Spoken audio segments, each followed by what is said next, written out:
La République du Congo a annoncé la mise en application de l'état d'urgence sanitaire et le confinement à domicile de l'ensemble de la population jusqu'au 16 mai 2020, ce qui inclut le parc national Noa-Baleine-Doki, où je me trouve actuellement.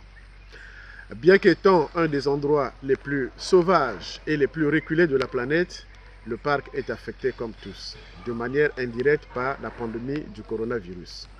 Face à cette situation inédite, nous devrons faire face à la réduction de notre personnel qui a été mis en télétravail ou invité à rester chez eux dans le respect des mesures de confinement. Beaucoup de nos activités sont en pause, notamment le tourisme, mais aussi tout ce qui implique de travailler en groupe, telles que nos actions de développement communautaire. Grâce aux équipes composées du personnel essentiel sur place et au travail formidable des services logistiques notamment, qui ont permis de ravitailler nos bases et sites pour les semaines à venir.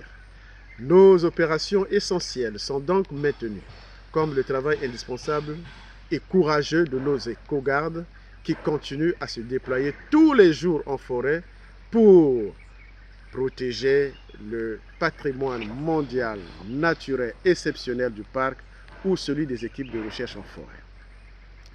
Nous continuons à soutenir les centres de santé des villages riverains en fournissant des stations de lavage des mains ou du matériel de protection de type masque et gants dans les villages de Bomassa et Macao.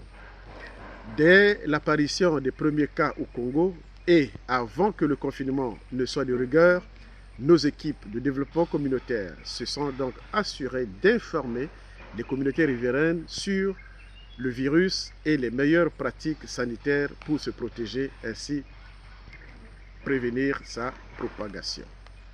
Grâce à nos partenaires financiers et techniques, dont ceux qui se sont particulièrement mobilisés pour nous appuyer dans cette crise, l'unité de gestion du parc a pu maintenir la protection du parc et des populations et sera très bientôt en mesure de se doter du matériel supplémentaire pour appuyer nos actions quotidiennes en faveur de l'accès à la santé.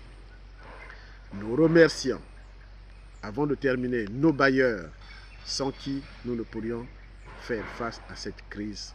Je vous remercie.